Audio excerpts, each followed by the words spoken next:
Hello friends, आप सभी का स्वागत है इस चैनल में। इस वीडियो में हम हाई कोर्ट से रिलेटेड टॉप 15 क्वेश्चन कवर करेंगे। तो हमारा फर्स्ट क्वेश्चन है, how many high courts are there at present. वर्तमान में कितने उच्च न्यायालय हैं। तो यहाँ पे आपको बताना है करंटली भारत में कितने हाई कोर्ट्स हैं। तो ऑप्शन डी राइट आंसर है 25। करंटली आपको 25 हाई कोर्ट्स देखने को मिलेंगे। तो ऑप्शन डी राइट आंसर है 25। नेक्स्ट है, which of the flowing the oldest high court of India.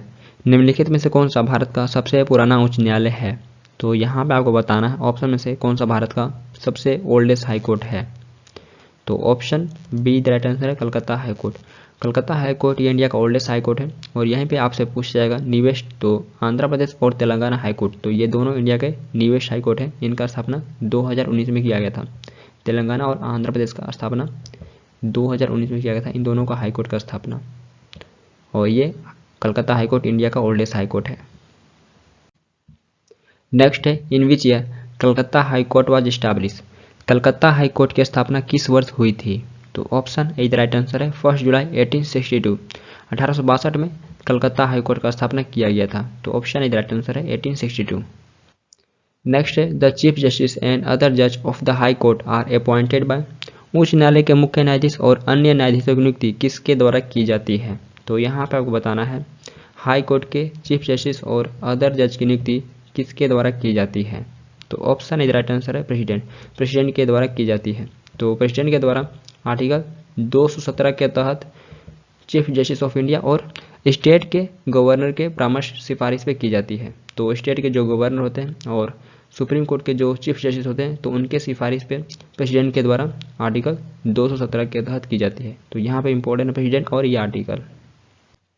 Next है, the oath to a high court जज एडमिनिस्ट्रेटेड बाय। उच्च न्यायालय के न्यायाधीश को शपथ किसके द्वारा दिलाया जाता है। तो option C the right answer है governor of the state. State के गवर्नर के द्वारा दिलाया जाता है शपथ। नेक्स्ट है, in which article is high court mention. High court किस आर्टिकल में मेंशन है।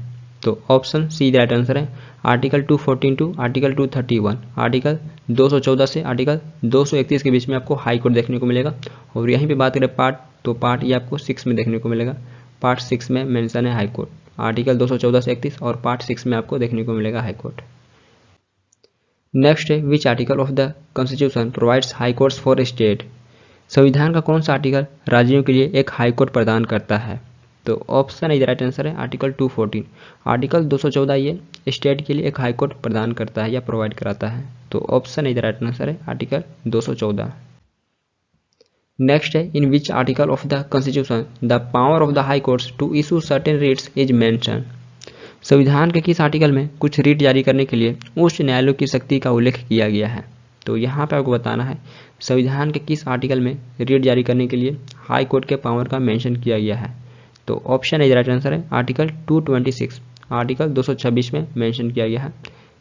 नेक्स्ट है, which high court jurisdiction over the union territory Andaman and Nicobar islands. Union territory Andaman and Nicobar island का अधिकार क्षेत्र किस हाई कोर्ट के अंडर में आता है। तो यहाँ पे आपको बताना है अंडमान एंड निकोबार आइलैंड का जुरिसडिक्शन किस हाई कोर्ट के अंडर में आता है। तो option B the right answer है Calcutta high court. Calcutta high court के अंडर में अंडमान एंड निकोबार आइलैंड का जुरिसडिक्शन आता है। देन यहाँ पे हम कुछ अदर एटी देखें तो लक्षद्वीप का जुरिसडिक्शन ये केरला हाई कोर्ट के अंडर में आता है। पुडुचेरी का मद्रास हाई कोर्ट के अंडर में आता है। और दमन एंड दीव का बॉम्बे हाई कोर्ट के अंडर में आता है। तो ये कुछ इंपॉर्टेंट एग्जाम के पॉइंट्स है जो एग्जाम क्वेश्चन पूछे जाते हैं। नेक्स्ट है, the only union territory which has a high court of its own. किस केंद्र शासित प्रदेश का अपना उच्च न्यायालय है। तो यहाँ पे आपको बताना है किस यूटी का अपना हाई कोर्ट है। तो option C the right answer है दिल्ली। दिल्ली का अपना हाई कोर्ट है। तो option C the right answer है दिल्ली। नेक्स्ट है, who are the first women जज of the Delhi high court. Delhi high court की प्रथम महिला अध्यक्ष कौन बनी थी। तो यहाँ पे सिर्फ आपको जज बताना है दिल्ली हाई कोर्ट की प्रथम महिला जज कौन बनी थी। तो option B the right answer है लीला सेठ। लीला सेठ ये प्रथम महिला अध्यक्ष बनी थी दिल्ली हाई कोर्ट की। तो option B the right answer है लीला सेठ। नेक्स्ट है, who are the first female chief justice of high court. High court की पहली महिला चीफ जस्टिस कौन थी। तो यहाँ पे आपको बताना है हाई कोर्ट की पहली महिला मुख्य न्यायाधीश कौन बनी थी। तो option A the right answer है लीला सेठ। लीला सेठ ये पहली महिला मुख्य न्यायाधीश बनी थी। और ये किस हाई कोर्ट की बनी थी। तो ये हिमाचल प्रदेश हाई कोर्ट की बनी थी 1991 1991 में बनी थी। तो इससे पहले ये दिल्ली हाई कोर्ट में जज बनी थी, पहली महिला जज बनी थी। और इसके बाद ये पहली महिला मुख्य न्यायाधीश भी बनी हाई कोर्ट की। हिमाचल प्रदेश हाईकोर्ट की। तो ये इंपॉर्टेंट है, ये भी एग्जाम क्वेश्चन पूछे गए हैं, किस हाईकोर्ट की पहली महिला मुख्य न्यायाधीश बनी थी, तो हिमाचल प्रदेश हाईकोर्ट की। और कौन थी, तो ये लीला सेठ थी। और ये भी पूछे गए हैं कि दिल्ली हाईकोर्ट की पहली महिला जज कौन थी, तो ये लीला सेठ ही थे। तो ये 3 इंपॉर्टेंट पॉइंट हैं। नेक्स्ट है what is the retirement age for high court जज। हाई कोर्ट के जज के लिए रिटायरमेंट एज क्या है, तो ऑप्शन सी राइट आंसर है 62 ईयर्स। 62 साल ये हाई कोर्ट के जज के लिए रिटायरमेंट एज है। तो ऑप्शन सी राइट आंसर है 62 ईयर्स। नेक्स्ट है high court of Andaman and Nicobar islands is located in which state of India. Andaman and Nicobar island का हाई कोर्ट किस स्टेट में स्थित है, तो ये एग्जाम में क्वेश्चन पूछे गए। तो यहाँ पे आपको बताना है इसका हाई कोर्ट किस स्टेट के अंडर में आता है, तो option B the right answer है वेस्ट बंगाल। वेस्ट बंगाल में कलकत्ता हाई कोर्ट के अंडर में अंडमान एंड निकोबार आइलैंड का जुरिडिक्शन आता है। तो option B the right answer है वेस्ट बंगाल। और आपसे पूछा जाएगा किस हाई कोर्ट के अंडर में आता है, तो कोलकाता हाई कोर्ट के अंडर में इसका हाई कोर्ट आता है अंडमान एंड निकोबार आइलैंड का। नेक्स्ट है टू बिकेम ए जज of the high court must be practising advocate of high court for at least.